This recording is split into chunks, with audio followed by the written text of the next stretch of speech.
मयि सर्वाणि कर्माणि सन्न्यस्याध्यात्मचेतसा निराशीः निर्ममो भूत्वा युध्यस्व विगतज्वरः। ॐ भूर्भुवः स्वः तत्सवितुर्वरेण्यं भर्गो देवस्य धीमहि धियो यो नः प्रचोदयात्। जी देवतुल्य आयो माँ शक्ति। आज काफी समय के बाद हमारा स्वाध्याय चिंतन का क्रम स्टार्ट हो रहा है। आज स्वाध्याय चिंतन क्रम है हमारा 736 और आज हमारे बीच में आदरणीय डॉक्टर एस एस भूदेव साहब जो कमिश्नर इनकम टैक्स हैं और आपका जो विषय है गीता के सहज भाव भाग 52। अब ज्यादा समय ना लेते हो आदरणीय भूदेव साहब से निवेदन करते हैं कि आज का उद्बोधन जारी करें। आदरणीय भूदेव।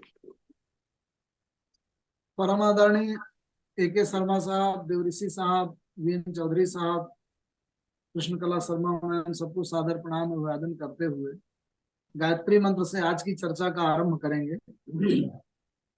ओम भूर्भुवः स्वः तत्सवितुः वरेण्यं भर्गो देवस्य धीमहि धियो यो नः प्रचोदयात्।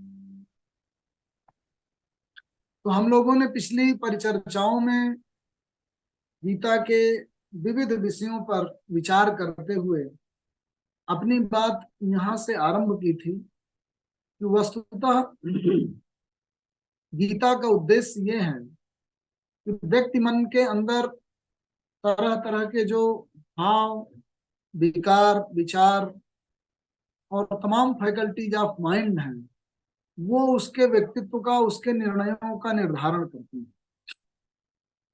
अब जब उसके तमाम सारे फोर्सेस, तमाम सारी मेंटल फैकल्टीज जब नेचर के साथ, अपनी सराउंडिंग के साथ रिदमिक नहीं होती हैं, वो अपनी नेचुरल स्टेट में नहीं होती हैं, उनका संतुलन सही नहीं होता है, तो उस व्यक्ति की जो उसका जो व्यक्तित्व है वो विकारमयी हो जाता है। वो कई बार आसुरी प्रवृत्तियों से युक्त हो जाता है, दुष्प्रवृत्तियों से युक्त हो जाता है, वो व्यक्ति पतित हो जाता है। इसीलिए कृष्ण को अच्युत कहा गया।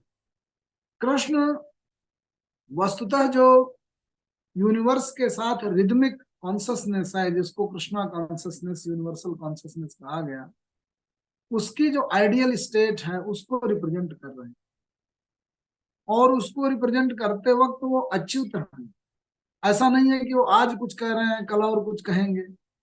और फिर उसके बाद उस कॉन्शसनेस में स्टेब्लिश होकर के वो अर्जुन के पतन को देख रहे हैं। अर्जुन एक योद्धा है जो अपनी नेचुरल स्टेट से पतित हो रहा है, अपने कर्तव्यों से च्युत हो रहा है, अपने दायित्व से विमुख हो रहा है। एक सचेत व्यक्ति का दायित्व है कि वो अपने व्यक्तिगत और सामाजिक स्तर पर ऐसा एक रित, धर्म, ऑर्डर, रिदम क्रिएट करे जिससे सृष्टि का कल्याण हो। और वो तभी संभव है जब व्यक्ति न्यायमयी, सत्यमयी स्थिति पर पहुंचा हुआ है, धर्ममयी स्थिति पर पहुंचा हुआ है। जब उससे वो पतित होगा तो उसके अस्तित्व से, उसके साइड लेने और न लेने से, दोनों निर्णयों से एक ऐसी व्यवस्था का जन्म होगा जो भविष्य को प्रभावित करेगी। और फिर ऐसी स्थिति पर पहुंचा हुआ व्यक्ति जो इतना शक्तिशाली है, जो नीति निर्माण करने वाला है, जिसके साथ पूरा का पूरी सेना है, पूरा अमला है, पूरा परिवार है, तो पांडवों को जो अपनी जिम्मेदारी निभानी है उसमें अर्जुन की बड़ी महत्वपूर्ण भूमिका है। दूसरी तरफ एक ऐसा व्यक्ति है दुर्योधन, जो अहममयी होकर के, निर्लज्ज होकर के, पशुवत व्यवहार करके और अपनी इच्छाओं, अपनी कामनाओं के अनुरूप हर तरह से अपने हितों का पोषण करने के लिए, कुछ भी करने के लिए तैयार है। कितना भी बड़ा विनाश हो, कितना भी बड़ा सर्वनाश हो, लेकिन मेरा राज्य न जाने पाए। इसके अलावा जो उसने अपने कर्म किए पास्ट में, उसमें उसने द्रौपदी के साथ जो दुर्व्यवहार किया, द्युत क्रीड़ा के माध्यम से पांडवों का राज्य हड़पने का जो कृत्य किया, सिंहासन पर अपना अधिकार न होते हुए भी युधिष्ठिर को किस तरह से उसके राज्य से वंचित करके और उसके राज्य को भी हड़पने का कृत्य किया, वो सब कृष्ण के सम्मुख है। उसका दृष्टांत और उदाहरण देते हुए कृष्ण अर्जुन से यही कहते हैं कि तुम अगर ये सोचते हो कि तुम युद्ध में भाग न ले करके और फिर एक ऐसा व्यवहार और एक ऐसा आदर्श स्थापित करोगे कि तुमने युद्ध को बचा लिया, तो आखिरकार ऐसी शांति का मकसद क्या है।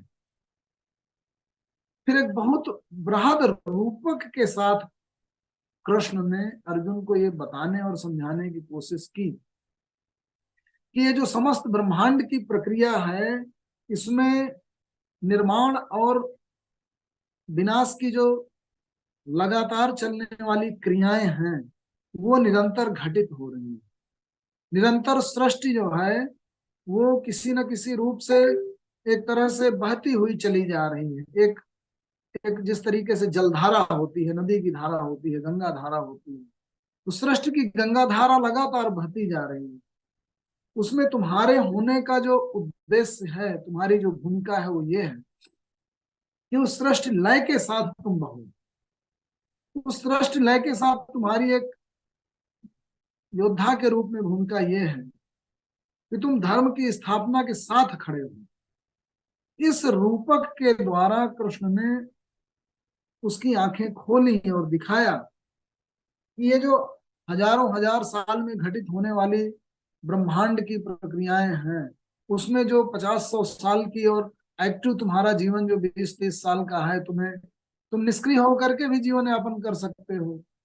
तुम पहाड़ों में जा करके और राज्य से दूर होकर के भी जीवन यापन कर सकते हो। लेकिन जो प्रकृति ने तुम्हें शक्तियां दी हैं, तुम्हें जो चेतना दी है, जिसके द्वारा तुम धर्म और अधर्म का विचार कर पा रहे हो, वो विचार होने के बावजूद अगर तुम अपने कर्तव्यों का निर्वहन नहीं करोगे, अपनी शक्तियों का समुचित उपयोग करते हुए अपने दायित्वों का निर्वहन नहीं करोगे, तो अधर्ममय शक्तियां जीत जाएंगी। फिर उन्होंने एक रामधारी सिंह दिनकर ने कुरुक्षेत्र में एक बहुत बड़ा प्रश्न ऐसा ही उठाया है। जिस तरीके से अर्जुन को युद्ध के पहले मोह होता है और कृष्ण से वो अपनी भूमिका के बारे में पूछते हैं, कार्पण्य दोषो उपरत स्वभाव प्रक्षामि त्वाम धर्म सम्मूढ़ चेत। गीता का जो मौलिक प्रश्न है वो दूसरे अध्याय,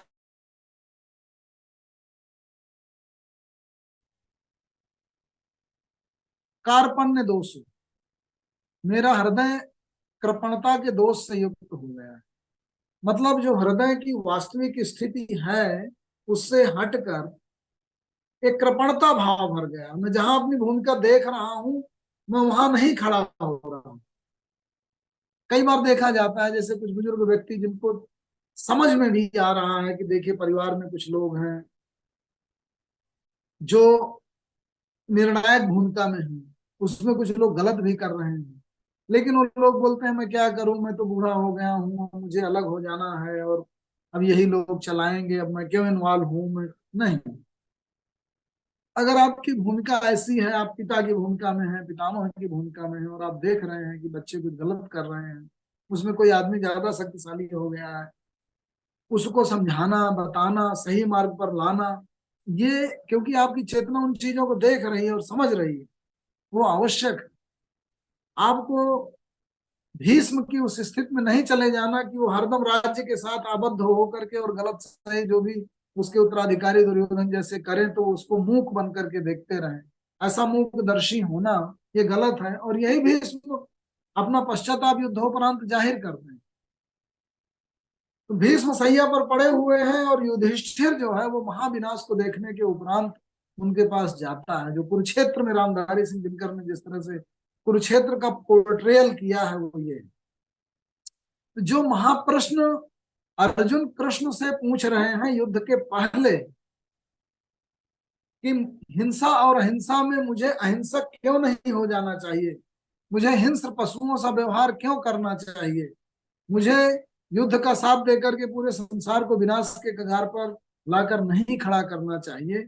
ऐसी बात जो अर्जुन बोलते हैं कृष्ण के सम्मुख, लगभग वही बात युधिष्ठिर जो है वो भीष्म पितामह के सम्मुख युद्ध के महाविनाश के उपरांत, युद्ध के महाविनाश के उपरांत वो रोते हुए, बिलखते हुए, विलाप करते हुए भीष्म के सम्मुख उन्हीं प्रश्नों को रखते हैं और बोलते हैं कि ये रक्त रंजित जो जीत है वो मेरे किस काम की। मुझे उत्तरा का विलाप सुनाई पड़ता है, मुझे अभिमन्यु का जाना सुनाई पड़ता है, मुझे हमारे पूरे परिवार का, समस्त कुरु वंश का एक एक तिल तिल कर विनष्ट हो जाना, पूरे धृतराष्ट्र के 100 पुत्रों का मृत हो जाना, प्राण त्याग देना, ये सब कुछ दिखाई दे रहा है। ऐसी रक्त रंजित जीत को लेकर मैं क्या करूं। और युधिष्ठिर कहते हैं कि मुझसे तो बेहतर दुर्योधन है, जो इस नदी के, जो अस्तित्व की नदी है उसके उस पार जा चुका है और वहां से वो मेरा उपहास कर रहा है। मुझे ऐसा दिखाई दे रहा है कि जैसे दुर्योधन मेरा उपहास कर रहा हो कि ऐ युधिष्ठिर, तुम अब अपने वंश के रक्त से सने हुए इस कुरुक्षेत्र के ऊपर विजय का सिंहासन रख करके उस पर राज्य करो, उस दर्द से तड़पो, मैं तो उस दर्द से दूर हो आया। ऐसा युधिष्ठिर ऐसा विजन देखते हैं और पितामह से कहते हैं कि ये जो हुआ, ये सारा, ये जो हम लोगों ने जो चीज खोई, जितने प्राण खोए, जितनी जनधन की हानि हुई, जितनी स्त्रियां विधवा हुई, वो क्या ये जो हमको विजय मिली है क्या उस योग्य है। तो फिर भीष्म समझाते हैं उनको, वो बताते हैं कि किस तरीके से आंधियां चलती ही रहती हैं, पेड़ गिरते रहते हैं और ये प्रकृति इसी तरीके से कैसे उसकी महाप्रक्रियाएं लगातार वर्षों तक, हजारों सहस्त्रों वर्षों तक घटित होती रहती हैं और उसमें व्यक्ति की अपनी क्या भूमिका। राम को उदाहरण देते हुए वो समझाते हैं कि राम से भी ऐसा सीता ने प्रश्न किया। तो राम को पहले तो सीता को समझ में नहीं आ रहा कि लोग हमारे खिलाफ ऐसा क्यों कर रहे हैं। सीता को ऐसा लग रहा है कि जैसे पूरा का पूरा विश्व, पूरा अयोध्या का परिवार उनके खिलाफ हुआ, जंगल में चले गए तो इतने कष्ट उठाने पड़े, फिर उसके उपरांत शूर्पणखा चाहती है कि उसके अनुरूप कार्य हो और राम ने और लक्ष्मण ने वैसा व्यवहार नहीं किया तो पूरा का पूरा जो राक्षस वंश है वो उनके अगेंस्ट हो गया, फिर सीता का हरण हो गया। तो इस प्रकृति में दुष्ट लोगों का जो अस्तित्व है, आसुरिक प्रवृत्तियों का अस्तित्व है, वो जब तक है और ऐसी आसुरी शक्तियां आकर के और अपने हिसाब से अपने निहित स्वार्थों की पूर्ति के लिए जब व्यवहार करने लगेंगी, तो वैसी स्थिति में जो धार्मिक शक्तियां हैं, सात्विक शक्तियां हैं, वो निरपेक्ष नहीं रह सकती। ये जो पूरी की पूरी फील्ड है, फुटबॉल की फील्ड है, जो गेम है पूरा का पूरा, इसमें आदमी चाहते हुए भी निरपेक्ष और सबसे अप्रभावित होकर नहीं रह सकता। ये जो पावर प्ले है उसमें आपको फोर्सफुली इन्वॉल्व होना पड़ेगा, आप खींचे हुए चले आएंगे, आपको उसमें पार्टिसिपेट करना ही पड़ेगा और ये आपके अपने अस्तित्व के साथ जुड़ा हुआ एक ऐसा पूरे नेचर का करेक्टर है, ट्रेट है, कैरेक्टरिस्टिक्स है कि उसमें आपको इन्वॉल्व होना पड़ेगा, आप निरपेक्ष नहीं रह सकते, तो आपको साइड लेनी पड़ेगी।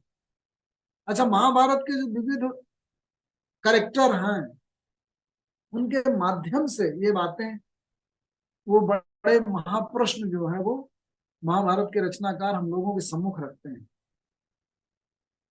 बलराम ने कहा कि नहीं, मैं कोई साइड नहीं लूंगा क्योंकि मेरे तो दोनों संबंधी हैं।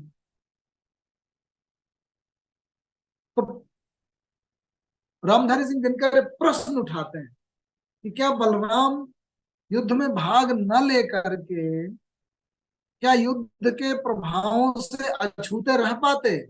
क्या उसके उपरांत दुर्योधन का राज्य न चलता रहता? तो ऐसी जो शांति है, उसका जो करेक्टर है उस शांति का, वो अस्थिरता है, वो स्थिर शांति नहीं है, वो अनस्टेबल इक्विलिब्रियम है। क्योंकि उस इक्विलिब्रियम में जो न्यायिक शक्तियां हैं, जो धार्मिक शक्तियां हैं, वो जो प्रताड़ित हो रही हैं, उनका जो सत्व खींचा गया है, जो धर्म की हानि हुई है, और जो अच्छे लोग सताए जा रहे हैं, उसकी भरपाई कौन करेगा? फिर बलराम की शक्ति किस काम की?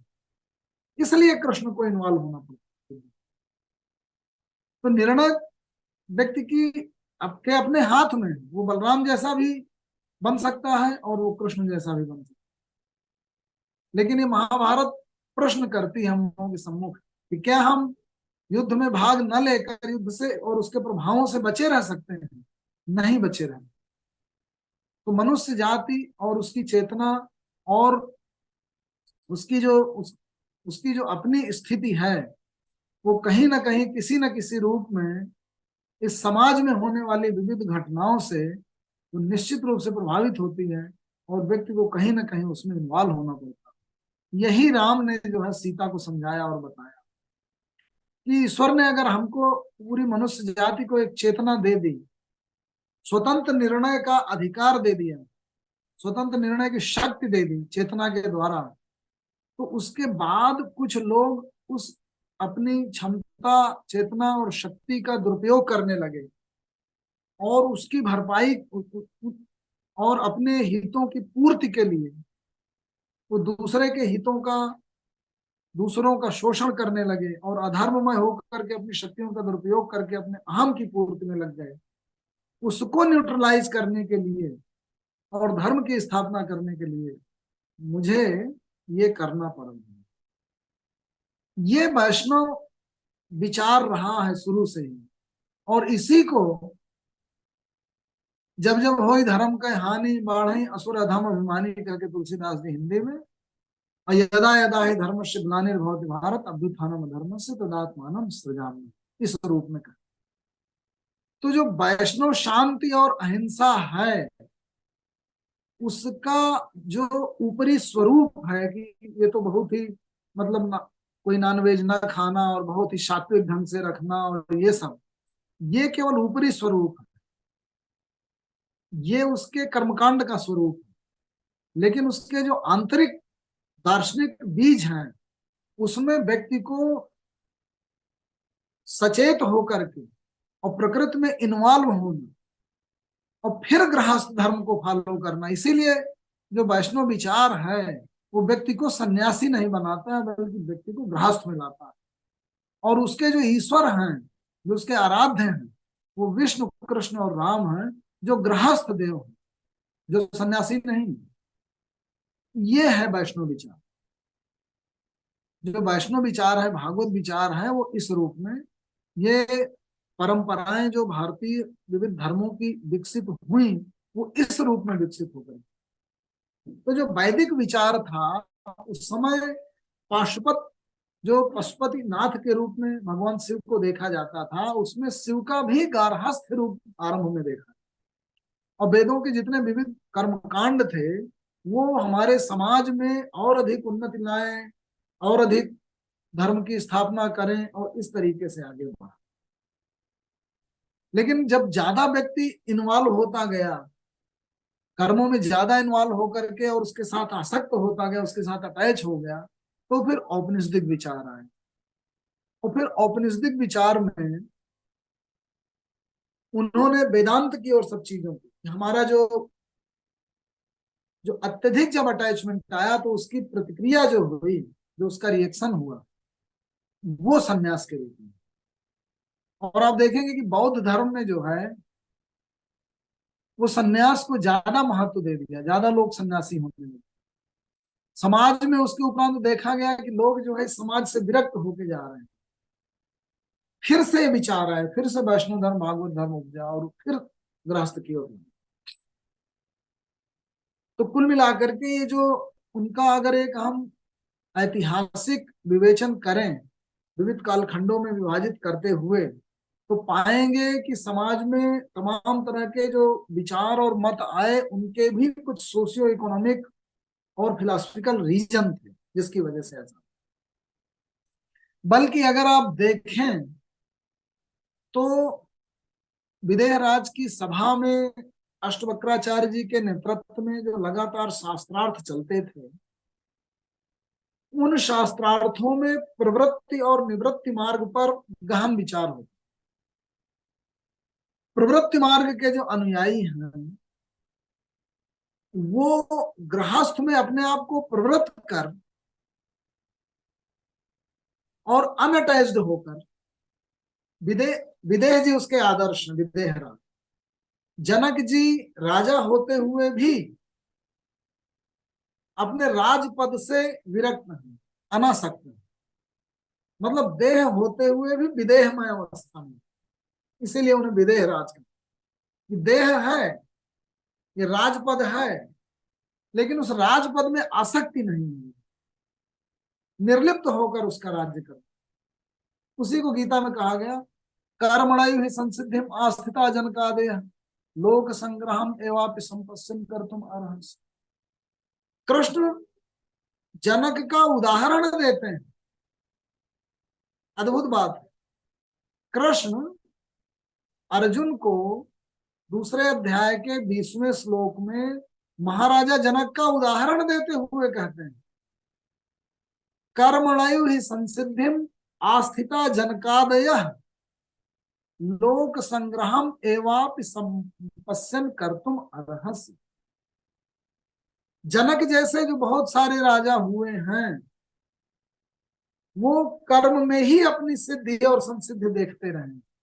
कर्मणा एव हि संसिद्धिम आस्थिता जनकादयः लोक संग्रहम एवापि, लोक संग्रह के लिए, अर्थात ये प्रजा बिखर जाएगी, लोक संग्रह नहीं हो पाएगा, समाज का कल्याण नहीं हो पाएगा, समाज चल नहीं पाएगा, व्यवस्था चल नहीं पाएगी, विनष्ट हो जाएगी। इसलिए लोक संग्रहम एवापि संपश्यन् कर्तुम अर्हसि। अच्छी तरह से देखो और ठीक से देखो और गहराई से देखो कि लोक संग्रह कहाँ है। लोक संग्रह छोड़कर भाग जाने में नहीं है, समाज छोड़ देने में नहीं है, बड़ी मुश्किल खड़ी हो जाएगी, मनुष्य प्रजाति का पालन नहीं हो पाएगा। तब कहते हैं सहयज्ञाः प्रजा सृष्टवा पुरोवाच प्रजापति। आरंभ में जो प्रजापति हुए वो बहुत प्राचीन काल में जब से मनुष्य सभ्यता इवाल्व होकर के आई तो उन्होंने क्या कहा, सहयज्ञाः प्रजा। प्रजा की जो रचना की वो यज्ञों के साथ की, यज्ञों के बिना नहीं की। यज्ञों के बिना केवल अपने आप में ही अकेले अपना जीवन यापन करने को बैठोगे तो कर तो लोगे, लेकिन मनुष्य सभ्यता नष्ट भ्रष्ट हो जाए। इसीलिए सहयज्ञ प्रजा, यज्ञ के साथ प्रजा को सृष्ट कर बनाकर, सहयज्ञ प्रजा सृष्टवा पुरोवाच प्रजापति। आरंभ में प्रजापति क्या बोले, अनन्य प्रसव सभ्यम एषु अस्तिष्ठ, इससे तुम पूरी प्रजा का पालन करो, अर्थात यज्ञों के माध्यम से। तो जो तमाम सारे प्रोजेक्ट हैं, बड़े काम हैं, बड़ी इंडस्ट्री है, उन सबको तब यज्ञ कहा जाता था, यज्ञ के रूप में होते थे। बड़े जितने महत् कार्य हैं, पुण्यमयी कार्य हैं, जिससे पूरी प्रजा चले, समाज चले, वो अस्त इष्ट काम भी। तो तुम इससे अपने आप को बढ़ाओ और तुम्हें वो इष्ट, इच्छित, अपेक्षित कामनाओं की, आकांक्षाओं की और जो रिजल्ट है वो मिलने लगेगा। अगर इनमें तुम इन प्रोजेक्टों को करोगे, इन यज्ञों में शामिल होगे तो उनके परिणाम आएंगे और उससे चलेगी सृष्टि। तो महाराजा जनक की सभा में क्या होता था, विदेह राज की सभा में अष्टवक्राचार्य जी बैठा करके प्रवृत्ति और निवृत्ति मार्ग पर विचार किया। तो जो प्रवृत्ति मार्गी थे वो ये कहते थे कि साहब जनक जी की तरह इस प्रजा में रहकर, इस गृहस्थ धर्म का पालन करते हुए, ये जो ऑर्डर है, जो रिदम है, रित है, न्याय व्यवस्था है, इसको स्थापित करते हुए और अनासक्त रह के राज्य किया है। लेकिन निवृत्ति मार्गी क्या कहते थे, उनका तर्क ये था कि जैसे पशु पक्षी हैं, अच्छी हैं, स्वतंत्र पैदा हुए हैं, उनको कौन व्यवस्था? अजगर करे न चाकरी, पंछी करे न काम, दास मलूका कह गए सबके दाता राम। चलेगी ही, जिसने बनाया है चलाएगा ही। आराम से रहो। सृष्टि में तमाम पशु पक्षी रहते हैं, अपना पेट भरते हैं, उसी तरह से भरो। कहाँ इस सब माया जाल में चक्कर में उलझोगे, फंसोगे?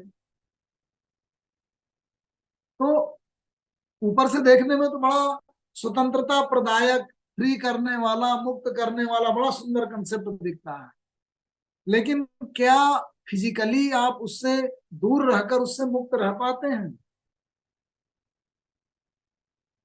तो परशुराम जी ने आरंभ में जो 36 बार पूरी धरती को क्षत्रियों से विहीन किया, उसका कारण ये था कि परशुराम जी को ये लगा कि जो व्यक्ति की नेचुरल स्टेट है, प्राकृतिक स्थिति है, वो स्वतंत्र रह के जीवन यापन की। और ये जो राज्य का बंधन है, सब व्यक्ति अपने थोड़े थोड़े अधिकारों को जो राज्य को समर्पित करके कहते हैं कि कोई शासक बने और हम पर शासन करे और हम सब लोगों को एक कानून व्यवस्था के अंदर बांधे और फिर चलाए, वो बंधनकारी है, वो उपयुक्त नहीं है। इसलिए मैं इस धरती को, जो भी शासक आएगा मैं उससे मुक्त कर देता हूँ, सब लोग फ्री होके जिए। इस व्यवस्था को परशुराम जी बहुत दिनों तक बार बार करने की कोशिश करते रहे। एक एनार्किस्ट प्रयोग था, एक कोशिश थी कि जो राज्य है, हमारी जो व्यवस्था है मनुष्य की, वो समाज बनाई, और समाज बनाकर प्रजापति बनाई, और प्रजापति के उपरांत चलने लगी, और न्याय व्यवस्था आई। लेकिन उसमें कहीं ना कहीं जो भी शासक बनाए गए, वो सत्ता के मद में पतित हो गए, सत्ता का दुरुपयोग करने लगे। तो परशुराम जी ने कहा नहीं, ये दुरुपयोग बर्दाश्त नहीं है, मैं मुक्त करता हूँ, खत्म करो इनको, हटाओ, सब लोग फ्री हो जाओ। तो मार दिया सबको, मार दिया। फिर से धीरे धीरे जब व्यवस्था हुई, उसमें नारकी होने लगी, जो ज्यादा शक्तिशाली हुए उन्होंने फिर से पावर कब्जाया, फिर से शक्ति संग्रहण किया, और फिर रूल करने लगे।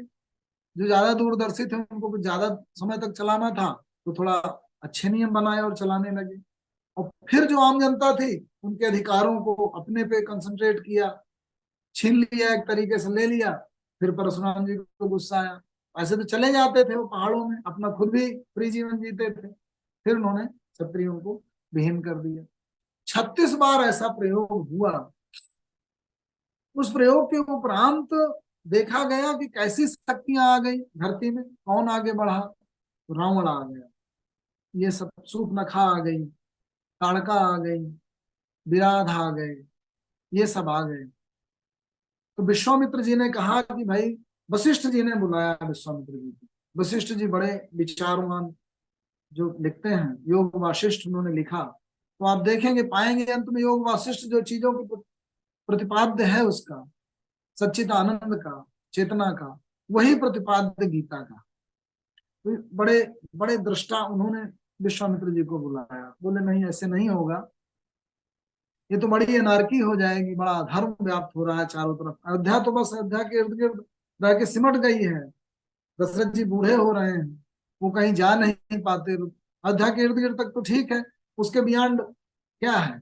चारों तरफ राक्षस हैं, पूरे विश्व में रावण का राज्य चल रहा है। तो उन्होंने विश्वामित्र जी को बुलाया कि देखो, अब समय आ गया है, आप पहले तो तैयार करिए इन राजकुमारों को। विश्वामित्र जी ने उनको तैयार किया। तैयार करके बोले कि भाई, जो असली विचार है, फिलॉसफिकल चेंज करना पड़ेगा, लोगों के मन विचार बदलने पड़ेंगे। जब तक आप विचार नहीं बदलेंगे, लोगों को समझ में नहीं आएगा, तो जुड़ेंगे नहीं आपके साथ। तो आप जनक जी की जो वहां जो सब बड़े बड़े विद्वान प्रकांड बैठे हुए हैं, अष्टवक्राचार्य जी जो इतनी बड़ी सभा करते हैं, उसमें सब आते हैं, उसमें राक्षस भी आते हैं, सब एनार्किस्ट भी आते थे। और जनक जी बिल्कुल फ्री सबको फिलोसफिकल डिस्कशन के लिए, शास्त्रार्थ के लिए न्योता देते थे, सब आते थे। रावण भी आया, बहुत बड़े शिव भक्त था, शक्ति का संग्रह कर लिया था, जिसको आज की डेट में लोग बोलते हैं कि पावर प्ले, पावर पॉलिटिक्स। तो खूब तपस्या के द्वारा शक्ति का संग्रह किया, और धनार्जन किया, और खूब चारों तरफ से अधर्म फैला करके, उनका बिल्कुल चार वाक वाला मुक्त सिद्धांत था कि जो है, जहां शक्ति है वहीं सब कुछ है, शक्ति अर्जन करो बस। और जहां जो चलाना है, तो उनके राक्षस ही चारों तरफ राज्य करते थे। शिव शिव क्या है? शिव एक ऐसा फोर्स है जो सृष्टि प्रकृति को जो बनाया है, जो प्रकृति का संचालक है वो शिव। प्रकृति अल्पकाल में धर्म करने वाले और अधर्म करने वाले पे विभेद नहीं करती। अल्पकालीन जो छोटे समय में कोई भी आदमी पेड़ में चढ़ेगा, पेड़ तोड़ेगा तो टूटेगा। वो ये नहीं देखेगा कि राम पेड़ तोड़ रहा है या रावण पेड़ तोड़ रहा है, कौन आम तोड़ रहा है, कौन रास्ता बना रहा है। जो खोदेगा वो खुदेगी, जो नहर बनाएगा वो नहर बनेगी। राम बनाए, रावण बनाए, कोई बनाए, इससे प्रकृति जो है वो अल्पकाल में इन सब में विभेद नहीं करती। रावण ने शक्ति का अर्जन कर लिया, किससे लिया? इसी प्रकृति से लिया। प्रकृति के संचालक कौन थे? शिव थे। प्रकृति के सम्मुख गया, उसने मांगा और शिव ने कहा। विभेद नहीं हुआ, मिल गई उनको शक्तियां, अब बस उसका अधर्म में प्रयोग करने लगे। वो भी जनक जी की सभा में जा रहे हैं। सीता क्या है? धरती पुत्री है, धरती की प्रतीक है। एक भविष्य का निर्माण होना है, भविष्य की एक पॉलिसी बननी है। इस धरती का, धरा का संचालन कौन करेगा? रावण धनुष के रूप में, वो शिव धनुष के रूप में, पिनाक के रूप में जो है ला करके मैं संचालन करूंगा, मैं चलाऊंगा सृष्टि को, मेरी शक्ति चलाएगी। जनक जी के यहां ला करके रख दिया। एक उनका विचार है, रावण का विचार है, उसकी शक्ति का विचार है, प्रकृति से अर्जित की हुई शक्ति का विचार है, पिनाक का विचार। विश्वामित्र जी राम को ले गए, एक वैष्णव विचार है। नहीं, ये धरती चलेगी, धरती का जो भविष्य है, जो सीता है, वो राम के अनुसार चलेगी, धर्म के अनुसार चलेगी। एक आर्डर होगा, एक रित होगा, एक रिदम होगा। समस्या कहां खड़ी होती है? परशुराम जी, जो एक सबसे बड़ा विचार है, जो ऐसा विचार है जो सबको मुक्त देखना चाहता है, वो कहां जाएंगे? वो किसकी तरफ जाएंगे? वो तो कहते थे कि जो प्रकृति स्थिता है वो तो स्वतंत्रता है, स्वतंत्रता में ही प्रकृति स्थिता है। उसका सबसे बड़ा जो विचार का प्रतिपादक है वो परशुराम है। विश्वामित्र जी उनको समझाते हैं, परशुराम जी, कि देखिए परिणाम ये होगा, अगर आप शासकों को समाप्त कर देंगे, किसी न किसी के हाथ में अगर आपने बागडोर नहीं संभाली, तो उसका परिणाम ये होगा कि रावण जैसी आसुरी शक्ति आकर के उस नेचर ऑफ हॉर्स वैक्यूम, उस स्पेस को भर लेंगे और ये व्यवस्था उत्पन्न हो जाएगी जो अभी चल रही है। परशुराम जी प्रणाम करते हैं विश्वामित्र को, बिल्कुल सही है। और उन्होंने अपना भी जो धनुष है वो राम को दे देते हैं, अपना समर्थन जो है वो राम को दे देते हैं कि बिल्कुल जिससे भी सृष्टि का कल्याण होता हो। ये जो मेटाफर है, इनको लोग समझ नहीं पाते, वो अपने हिसाब से कि नहीं वो तो क्षत्रिय विरोधी हैं, क्षत्रियों को मारते हैं परशुराम जी। ऐसा नहीं, एक विचार है, एक विचार है। परशुराम एक विचार है, एक संस्कृति है। और जब उन्होंने देखा कि राज्य विहीन होकर, शासक विहीन होकर धरा का संचालन संभव नहीं है, तो उन्होंने राम के साथ अपनी शक्ति और अपना समर्पण। विश्वामित्र जी तो उनके शिक्षक थे ही, वशिष्ठ जी तो कुल गुरु थे ही। जनक ने उनको अपनी बेटी देके जैसे भविष्य दे दिया, अपना विचार और समर्थन दे दिया। और फिर राम पूरे भारत के, पूरे विश्व के में एक आर्डर की, एक रित की, एक रिदम की, एक व्यवस्था की स्थापना के लिए निकल पड़ते हैं। और उन सब अधार्मिक शक्तियों से उनका संघर्ष होता है जो होना ही था, और उसके बाद रावण को मार दिया। तो ये जो मेटाफर है राम के चरित्र का, जो रामायण की कथा है, जो भारत देश को आंदोलित करती रही है, उसके विचार को आंदोलित करती रही है, उसकी जो फिलोसफिकल सीड्स हैं वो यहाँ से निकले हैं। तो हमारे यहाँ जो प्रवृत्ति और निवृत्ति मार्ग की जो वैदिक विचार शैलियां, विचारधाराएं और फिलॉसफीज थी, उनमें कुछ व्यक्ति सन्यासी होकर के अपना कल्याण, जो केवल सन्यास ग्रहण करके चाहते हैं कि इस तरीके का जीवन यापन किया जाए, निवृत्त होकर के चाहते हैं। और एक प्रवृत्ति मार्ग है जो जनक जी की तरह चलना चाहते हैं। फिर इन दोनों का किस तरह से समन्वय किया जाए, वो महासमन्वय जो है वो विश्वामित्र करते हैं, जनक करते हैं, राम करते हैं, गीता करती है, योग वासिष्ठ।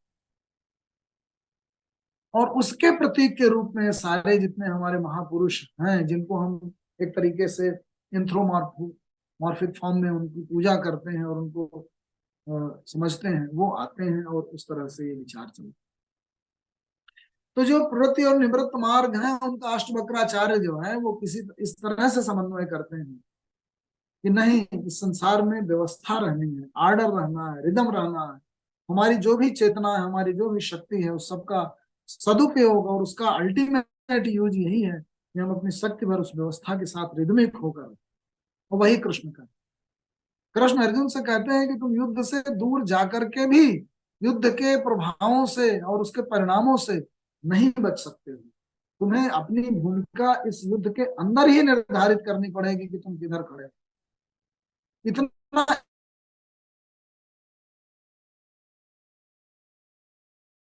एवर इनकम्पासिंग होता है हर एक जो विचारों का द्वंद्व अस्तित्व है, वो दूसरे के उपस्थिति से बच नहीं सकता, उससे अप्रभावित नहीं रह सकता।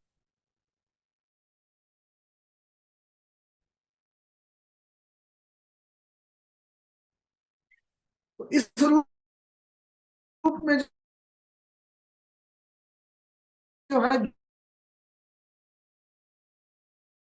गीता, वो ये सकता है, इसलिए उसको निष्काम कहा गया। क्योंकि जो कामना जब आ जाती है आपके अंदर, आपकी इच्छाएं प्रभावी हो जाती हैं, आपका अहम प्रभावी हो जाता है, आपका लोभ प्रभावी हो जाता है, आपकी भयमयी प्रतिक्रिया जब प्रभावी हो जाती है, तो आपके निर्णय जो है वो अधार्मिक हो जाते हैं, इस सृष्टि के रिदम के साथ वो हार्मोनिक नहीं रहते, और वहां समस्या खड़ी है। तो कुल मिलाकर के जो है एक बड़ा ही सामाजिक स्तर पर और वैयक्तिक स्तर पर जो आपका अस्तित्व है, उसका समाहार कैसे किया जाए, उसका हार्मोनिक बैलेंस कैसे स्थापित किया जाए, वो स्थापित करने की कोशिश। तो जो 18वां अध्याय है उसमें ये कहा गया, 41वें श्लोक से भगवान कहते हैं, ब्राह्मण क्षत्रिय विषाम शूद्राणाम च परंतप कर्माणि प्रविभक्तानि स्वभाव प्रभुः। जो लोगों के स्वभाव हैं वो इस तरह के होते हैं, स्वभाव के अनुरूप कर्मों का चयन करते हो।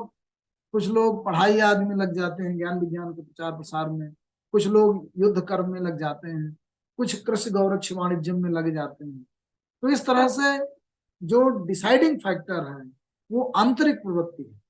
आंतरिक प्रवृत्तियों से व्यक्ति अपने कर्मों का चुनाव करता है, उसमें कोई छोटा और कोई बड़ा नहीं। लेकिन अगर आपने एक कोई कर्म चुन लिया और उस तरीके से आप जीने लगे, तो उसमें इस तरीके के विचार आपको ज्यादा उत्तम स्थिति में ले जाते हैं। वो समो दमः तपः शौचम शांति आर्जवम एवं ज्ञानम विज्ञानम आस्तिक्यम ब्रह्म कर्म। ब्राह्मण कर्म में लगे हुए व्यक्ति हैं, तो उसका जो मानसिक स्वभाव है उसको कैसे अच्छी उत्तम स्थिति में ले जाएगा, उसके लिए उसे इस तरह का होना चाहिए, सममयी होना, सम मानसिक समता की स्थिति, सम दम नियम इनका पालन करना, शमो दम इंद्रियों का दमन, मन का समन किया जाए और इंद्रियों का दमन किया। दमन मतलब उसको कुंठित न किया जाए, उनका निग्रह करके किया। शमो दम तप, बार बार तप के द्वारा अपने आप को परिशुद्ध किया। समो दम तप शौचम, आंतरिक और बाह्य शुचिता स्थापित किया गया। समो दम तप शौचम शांति आर्जवम एवं ऋजुता, सामान्यता, सरलता, सरल जीवन यापन, बहुत कॉम्प्लेक्स नहीं। क्षमा भाव, समो दम तप शौचम शांति आर्जवम एवं ज्ञानम विज्ञानम आस्तिक्यम, आस्तिकता भाव, ज्ञान विज्ञानमयी मानसिक स्थिति, ये ब्राह्मण के कर्म। इस तरीके से उसको अपना ध्यान रखना है, ये मेन चीजें। शौर्यम तेजो धृति दाक्षम युद्धे चापी अपलायनम, जो युद्ध कर्म में लगे हुए व्यक्ति हैं, योद्धा हैं, वॉरियर्स, उनको शौर्य हो, उनके अंदर तेज हो, धृति हो, दक्षता हो। युद्धे च अपि अपलायनम, युद्ध है तो भाग न खड़े हो। अब कहते हैं क्षत्रिय युद्ध आ गया सामने में, भाग खड़े हुए, तो फिर काहे का युद्ध करें। शौर्यम तेजो धृति दाक्षम युद्धे चापि अपमानम, ये उनके कहेंगे। दानम ईश्वर भावश छात्र कर्म से, फिर ऐसा ना हो कि पूरे धन का संग्रह शक्ति से खुद ही कर लें, उसका वितरण सुनिश्चित करें। ईश्वर भाव, ईश्वर के भाव में रहें, सबके साथ समता न्यायमय ऐसी स्थिति में। अब कृषि गौरक्ष वाणिज्य करना, पशुपालन करना, वाणिज्य कर्म करना, ये वैश्य कर्म स्वभाव। परिचर्यात्मक कर्म सुदृश्यापि स्वभाव, इस तरह से कार्यों का विभाजन मानसिक स्थिति के अनुरूप। स्वे स्वे कर्मणि अभिरतः संसिद्धिं लभते, जो आपने अपने कर्म निर्धारित किए हैं उसमें आनंदमयी होकर के संलग्न हो, तो आपके अस्तित्व की परम सिद्धि स्थापित होगी। स्वे स्वे कर्मणि अभिरत संसिद्धिं लभते, स्वकर्म निरतः सिद्धिं यथा विन्दति, अपने कर्मों में लगे रह करके कैसे सिद्धि मिलेगी ये समझिए। जब आप कर्ममयी होते हैं तो कहा गया था ना, ब्रह्मणि आधाय कर्माणि संगम त्यक्त्वा करोति लिप्यते न सपापेन पद्म पत्रम इव आमोष। 5वें अध्याय में 10वें श्लोक में कहा, ब्रह्मणि आधाय कर्माणि, अपने कर्मों का समर्पण ब्रह्म को कर दें। जब आप कर्म हो रहे हो तो उसकी अहमयता न हो कि आप कर रहे हैं, आप केवल निमित्त मात्र हैं, आपके माध्यम से कुछ संपादन हो, तो ब्रह्म को समर्पित कर दे अपने कर्म। ब्रह्मणि आधाय कर्माणि संगम त्यक्त्वा करोति, उससे निरासक्त रह के फिर कर्म में।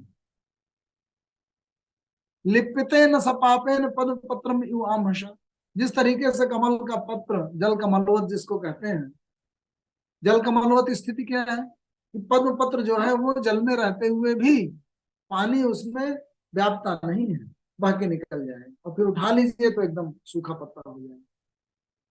तो जल में रह के भी जल से निर्लिप्त रहना, ये जो है कर्म के अंदर भी रह के कर्म से निर्लिप्त रहना, उससे अप्रभावित निष्प्रभावित रह के और कर्म में बने रहना, ये स्थिति अपेक्षित, ये दर्शन। ब्रह्मणि आधाय कर्माणि संगम त्यक्त्वा करोति लिप्यते न सपापेन पद्म पत्रम। फिर कर्म क्यों किए जाए?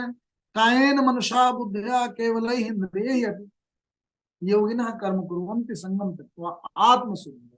शंकराचार्य जी कहते हैं कि अगर कर्म आप नहीं करेंगे तो आत्मशुद्धि नहीं होगी। अर्थात अगर आप बैठ जाइए जबरदस्ती तो भी आपका शरीर, मन और आत्मा का इस तरह से एक दूसरे के साथ अंतर संबंध है कि आप जो है अगर जबरदस्ती फोर्सफुली आप निष्क्रिय हो जाए तो आपका मन जो है वो दूषित होने, आपकी निष्क्रियता का प्रभाव आपके मन और अंतःकरण पर पड़ने लगे, ये अंतर।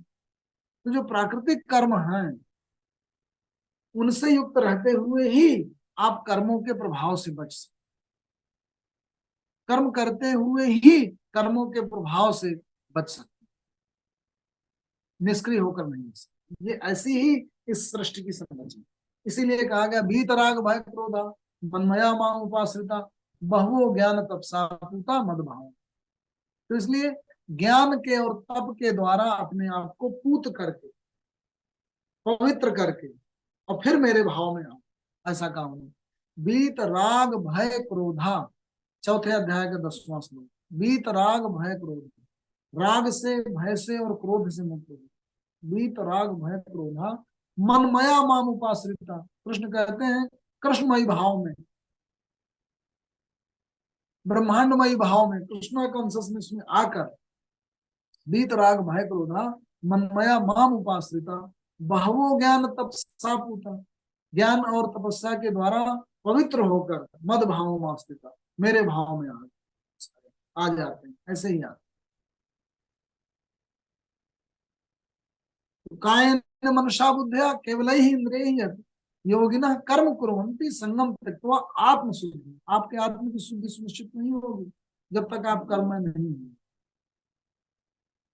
तो काया से, मन से और बुद्धि से और इंद्रियों से, सबसे आप कर्ममयी होते हैं। कायेन मनसा बुद्धया, इन सबसे योगी व्यक्ति भी कर्ममयी होते हैं। योगिनः कर्म कुर्वन्ति संगम त्यक्त्वा आत्मसु। तो यतः प्रवृत्ति भूतानाम येन सर्वम इदम ततम, मन के अंदर आपके ये भाव आए कि यतः प्रवृत्ति भूतानाम, जिस भी स्रोत से समस्त अस्तित्व निकल करके अस्तित्वमयी होते हैं। यतः प्रवृत्ति भूतानाम येन सर्वम इदम ततम, वही ऊर्जा सब जगह व्याप्त, वही जिससे समस्त भूतों का समस्त अस्तित्व निःसृत होते हैं, निकलते हैं, वही तो सब जगह व्याप्त होगी। यतः प्रवृत्ति भूतानाम येन सर्वम इदम ततम स्वकर्मणा तम अभ्यर्च्य, मैं अपने कर्मों को उसी को अर्पित करता हूं। इस भाव के साथ जब आप उसमें युक्त होते हैं, अपने कर्मों में युक्त होते हैं, तो सिद्धिम विन्दति मानो, तो आपको सिद्धि प्राप्त। क्या आप इतने बड़े ब्रह्म भाव, इतने महद भाव को मन में लाने के बाद, कि जिसने समस्त अस्तित्वों को अस्तित्वमयी बनाया है, मैं उसको अपने कर्म समर्पित कर रहा हूं, ये भाव अगर आपके अंदर इतना महद भाव आ गया है, तो क्या कोई चीज गलत कर सकते हैं? मेरा ख्याल है कोई भी व्यक्ति जब इतने बड़े भाव के साथ अपने आप को एसोसिएट कर लेगा, जोड़ लेगा, कोई कोई गलत काम नहीं उससे। आप कोई हल्के काम नहीं समर्पित कर सकते, आप बिल्कुल बेस्ट से बेस्ट अपना देंगे, सात्विक से सात्विक, धार्मिक से धार्मिक, सौंदर्य से सौंदर्यमयी, जो एकदम महत सौंदर्यमयी है, उतना सुंदर आपके कर्म हो जाएंगे। फिर तो एक कथा आती है कि माधवराव सुदासी गोलवलकर जी जो है, वो बनारस हिंदू विश्वविद्यालय में पढ़ने गए, तो गुरु जी उनको कहते थे, जो आरएसएस के बहुत बड़े विचारक हुए, जो पूरी फिलॉसफी दी उन्होंने, तो उनमें बड़ी तन्मयता और बड़ा आनंद, कर्मों में बड़ा आनंद लेते थे। तो जो उनके प्रोफेसर साहब थे, उनका विश्वविद्यालय में तभी आपको भर्ती करेंगे, जाने लगे उनके पास, तो उनको बुलाते रहे। एक दिन झिड़क कर कहा कि जाओ बर्तन धुलो। तो अपना उन्होंने राख लिया और बर्तन लिए और बस शुरू कर दिया मांजना। तो इतना सुंदर तरीके से बर्तन उन्होंने मांजा, ये सत्य कथा है, बनारस हिंदू विश्वविद्यालय के बाद में प्रोफेसर भी हुए। इतना सुंदर तरीके से बर्तन मांजा कि जब वो बर्तन ले जाए गए उनके सामने, तो उन्होंने एक एक बर्तन को निहारा चारों तरफ से, तो बहुत महीनों का जो लगा हुआ काला दाग था, वो सब छूटा हुआ दिखा, तो उनको बड़ा सुंदर लगा। किसने किसने धुला आज बर्तन? बताए, गुरु जी ने।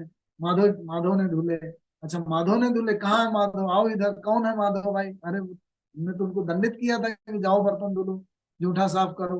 तो इतना सुंदर, तो कैसे? उन्होंने बताया कि जिसने देखा होगा, कि मैंने देखा कि बड़ी तन्मयता से वो बर्तन भी मांग रहे हैं। तो जब आप इतनी तन्मयता से कोई कार्य करते हैं, तो तन्मयता से वो ब्रीफ बनाते हैं, जो आज सुप्रीम कोर्ट में बहस होनी है, वागी शर्मा साहब देखते होंगे कि जहां आप अंदर से इन्वॉल्व होकर के, तो वो फिर जो शब्द आते हैं, वो जो तार्किक शैली आती है, और जो लॉजिक निकल करके आते हैं, और जो दृष्टांत दिए जाते हैं, उनमें इतनी जान होती है कि फिर वो इतना प्रभावित करते हैं जजों को। तो जब अंतःकरण से आपके कोई चीज निकलती है, उसमें जो रस आता है, जैसे वो एक बहुत बड़े रेस्टोरेंट की चेन चलाते हैं, तो ऐसे ही एक दिन मैं बैठा हुआ था उनके साथ, तो हमने कहा था, आपको प्रेरणा कहाँ से मिली ये रेस्टोरेंट चलाने की? तो उन्होंने कहा कि मैं सोचता था कि जब अम्मा के हाथ की मेरे दाल जो है मिलती है, तो उसका अलग ही स्वाद होता है। और बूढ़ी हो गई थी, मैं उनसे कहता था, अम्मा आज आप दाल बनाइए, तो वो जब बना के देती थी तो बड़ी स्वादिष्ट लगती थी। मैं सोचूं कि वही दाल जो है, वो जब खाना बनाने वाली बना जाती है, और वही जब अम्मा बनाती हैं, तो उसमें क्यों इतना स्वाद आ जाता है? तो अम्मा जब बनाती थी, तो पूरे मन से कि मेरे बच्चे खाएंगे और पिताजी खाएंगे, सब खाएंगे, तो जो भाव है कि किसके लिए आप बना रहे हैं, जब पुत्रवत स्नेह भाव से युक्त होकर के आप कोई चीज बनाएंगे, तो बोले कि हमने फिर रेस्टोरेंट अपना इसी थीम पे, तो बोले मैं अपने जब जितने हमारे शेफ हैं उनके साथ जब मीटिंग लेता हूँ, तो मैं उनको यही कहता हूँ कि बनाते वक्त तुम बस ये भाव रखो कि तुम अपने परिवारजनों को खिला रहे हो। तो जब कोई चीज इस भाव से बनेगी, ये प्रेम की धारा जब निःसृत होगी, तो जो चीज बनेगी उसके अंदर सौंदर्य बहेगा, उसके अंदर ज्ञान बहेगा, उसके अंदर आनंद बहेगा। इसीलिए जो गुरुद्वारों का हलवा है वो ज्यादा स्वादिष्ट होता है, भंडारों की सिंपल पूरी सब्जी बहुत स्वादिष्ट लगती है, क्योंकि उसके अंदर जो भाव भरा होता है वो श्रद्धा का भरा होता है। और जब आप बस ऐसे ही बिजनेस के लिए करते हैं तो जैसा भी मिल गया डाल दिया, प्रॉफिट कमाना है ज्यादा से ज्यादा, तो कुल मिलाकर के जो जब उस मन स्थिति में युक्त होकर के जब कर्ममय होते हैं तो फिर उसके द्वारा जो चीज निकल के आती है वो अलग तरह से आती है। तो इसी को कर्ण सिंह जी अपने को बोधन में यही कह रहे हैं कि आप अपने को पूछा जाए सबसे बढ़िया जाएगा तो उसको आपके वो श्रेष्ठ होगा, उत्तम होगा और आपका बेस्ट होगा। ऐसा नहीं कि आप की तुलना की जाए तो आप सबसे बेस्ट होंगे, लेकिन आप श्रेष्ठ दे रहे होंगे, वो आप सबसे बेस्ट स्थिति होगी। तो आपका कहने से कोई कंपैरिजन, कोई तुलना, कोई प्रतिस्पर्धा नहीं है। आप जहां रहें, जैसे रहें, अपने आप का सर्वश्रेष्ठ देने की कोशिश करें। इस भाव के साथ गीता आपको इस स्थिति में लाने की कोशिश करती है। तो यतः प्रवृत्ति भूता नाम येन सर्वम इदम ततम स्वकर्मणा तम अभ्यर्च। मैं अपने कर्म उस परम सत्ता को अर्पित करता हूं। इस भाव से जब आप करेंगे तो ये है श्रेयान स्वधर्मो विगुण पर धर्मात् सुनिष्ठिता। वही कंपैरिजन की बात आ गई कि आजकल लोग तो हर जगह मेरी साड़ी दूसरे की साड़ी से कम साफ क्यों, मेरे अंदर मेरा स्तर दूसरे के स्तर से कम, मेरे पास कम संपत्ति, मेरा काम कम अच्छा, मेरा पद कम कमतर क्यों। ये जब भाव आपके अंदर आते हैं तो ये बड़े सतही भाव हैं। आपकी दृष्टि केवल उसे प्रतिस्पर्धी व्यक्ति पर केंद्रित होती है, जिससे प्रतिस्पर्धा, द्वेष, द्वंद्व या जो भी भाव है आपके अंदर, ईर्ष्या भाव है, तुलना का भाव है, वो लेकर के जब आप किसी कर्म में लीन होते हैं तो वो आपका सर्वश्रेष्ठ नहीं होता, आपकी उससे ऊपर जाने की एक चाहत होती है, एक श्रेष्ठता का, अहम का भाव होता है। वो आपको परम स्थिति तक नहीं ले जा, हो सकता है उससे थोड़ा अच्छा बना दे कुछ दूरी में, लेकिन आपके जो वो स्केल है वो टेढ़ी हो गई, और टेढ़ी स्केल से आप सीधी लाइन नहीं मार सकते। सबसे पहले व्यक्ति को अपना स्केल सीधा करना, अपना जो मन है कर्म के साथ अपने आप को तादाद में स्थापित करके फिर अपने मूल्यों की रचना करें तो आपका मार्ग श्रेष्ठ होगा। उसी को कहा गया श्रेयान स्वधर्म। स्वधर्म अंतःकरण की ओर देख करके अपने धर्म, अपने कर्त्य और अकर्त्य पर विचार करें और फिर आगे बढ़े। इसीलिए श्रेयान स्वधर्म विगुण, भले ही वो कम गुणों से युक्त लगे आपको, दूसरे से बार बार तुलना करते हो, लेकिन वही श्रेष्ठ। पर धर्मात् सुनिष्ठिता, दूसरे लोग अच्छी तरह से करते हैं तो उनका काम बड़ा आकर्षक लगता है। स्वभाव नियतम कर्म कुर्वन् आपनोति किल्बिषम्। स्वभाव से नियत किया हुआ जो कर्म है उस मार्ग में जब आप चल रहे होते हैं तो आपको पाप नहीं लगते, क्योंकि प्रकृति ने आपको जितना जिस योग्य और जैसा बनाया है उसी की फुल फ्लावरिंग, उसी का पूर्ण पुष्पत्व आप सुनिश्चित कर रहे हैं, और वही आपके होने की सिद्धि। उसके अलावा कोई भी दूसरा ऐसा पैराडाइम, तुलना, पैमाना और पैरामीटर नहीं है जिससे आप अपने आप को जज करें और कर सकें। श्रेयान सुधर्मो विगुण पर धर्मात् सुनिष्ठितात् स्वभाव नियतम कर्म कुर्वन् आपनोति किल्बिषम्। सहजम कर्म कौन्तेय सदोष से निकला हुआ कर्म है, वो लगेगा कि थोड़े बहुत उसमें कुछ दोष हैं, लेकिन फिर भी उसको नहीं छोड़ना चाहिए। इसलिए सहजम कर्म कौन्तेय सदोष मत न त्यजेत सर्वारंभा हि दोषेन धूमेन अग्नि इव आवृता। जहां भी अग्नि जलेगी थोड़ा बहुत तो धुआं निकलेगा ही। तो तमाम कर्म करते वक्त ऐसा हो सकता है कि आपको लगे कि उसमें कुछ दोष हैं और उतना उत्तम नहीं है, लेकिन अपना जो सहज कर्म है उसी में आपको आगे बढ़ना। तो इस विचार के साथ आज की बातचीत को विराम देना चाहूंगा कि वस्तुतः जो गीता का विचार है वो हमारी भारतीय वैष्णव परंपरा में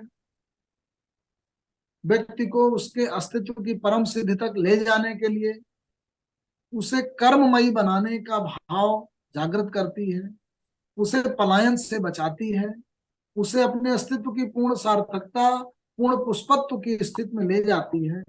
और ऐसा करने के लिए पहली शर्त है कि उसे अपनी संपूर्ण शक्तियों का सदुपयोग करना, समाज में उससे क्रियात्मक होना।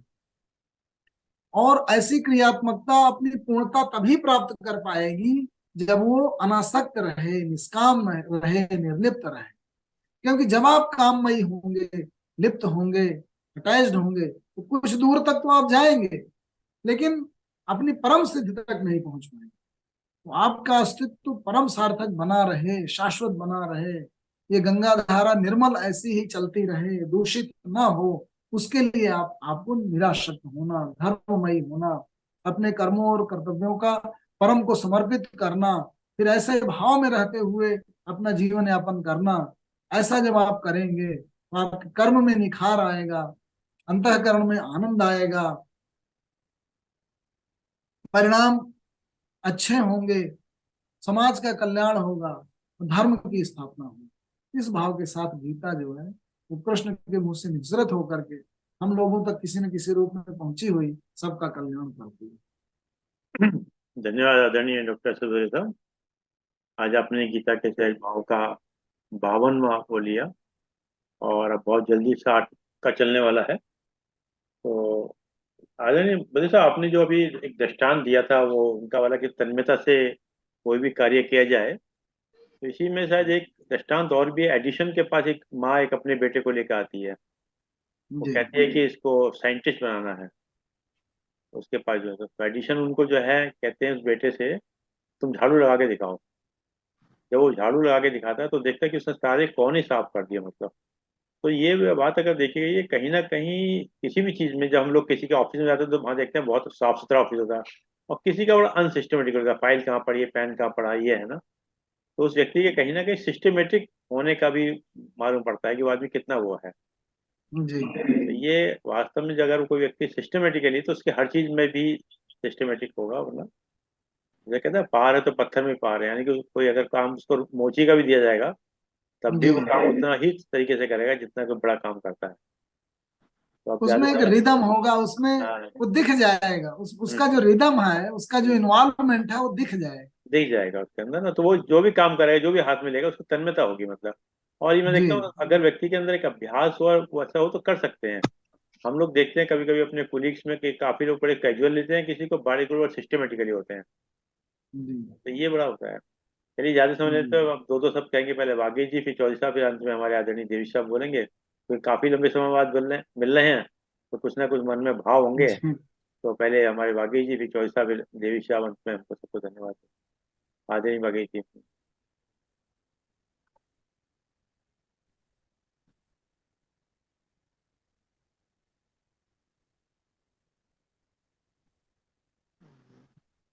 हमारे डॉक्टर आज साहब। बहुत दिन पहली बात तो ये है कि सर पुनः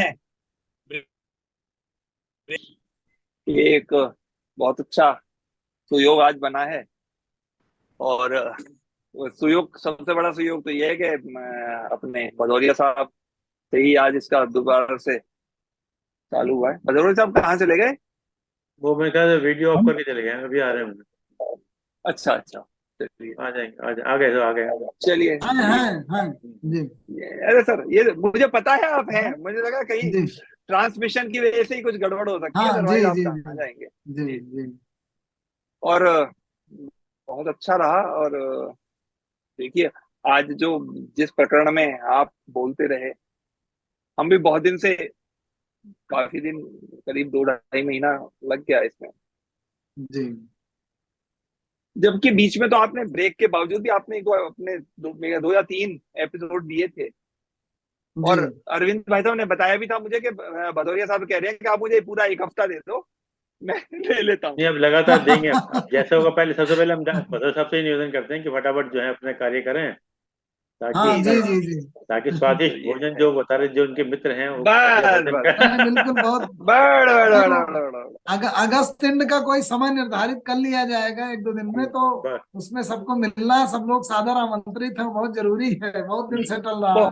वो ये ब्रह्म बहुत भोज ही बहुत है, ये ब्रह्म भोज है, सभी ब्राह्मण ही है। बहुत बहुत बहुत बहुत बहुत जी बहुत बहुत जरूरी है, सही बात है। जी जी जी।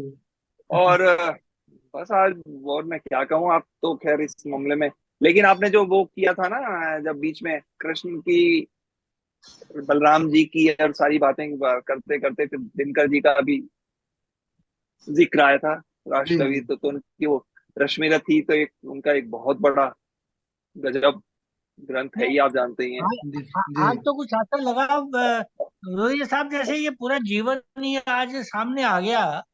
हाँ हाँ गीता में मतलब सब कुछ सामने, मतलब कि मैं अपने जीवन की उदाहरण लेता रहा आपके एक एक सेंटेंस में सब कुछ जी सामने आ रहा, मतलब बिल्कुल ही जैसे जीवन का पूरा एक आपने वो तो पूरा गुत्थी खोल दिया आज।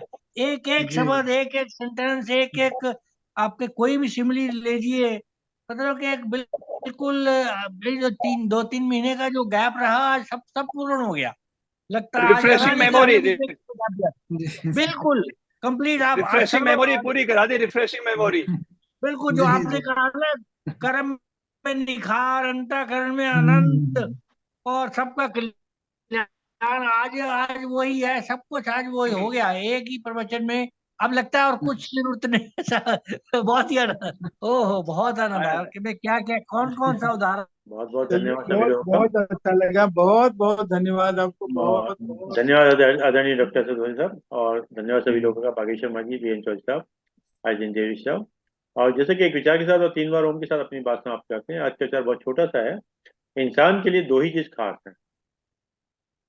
इंसान के लिए दो ही चीज खास है, जी ईश्वर का डर और ईश्वर का दर। ईश्वर का डर और ईश्वर का दर।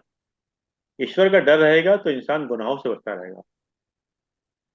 ईश्वर का डर रहेगा तो इंसान गुनाहों से बचता रहेगा, और ईश्वर के दर पर जाएगा तो उसकी कृपा बरसती रहेगी। ईश्वर के दर पर जाएगा तो उसकी कृपा बरसती रहेगी। आइए 3 बार उनका उच्चारण कर लेते हैं।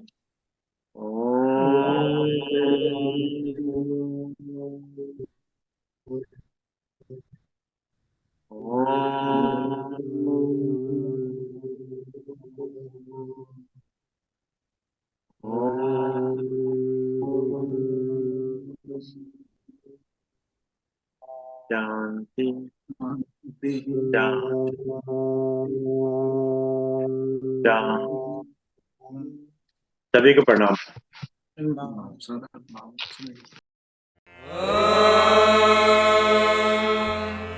द्यौः शान्तिरन्तरिक्षं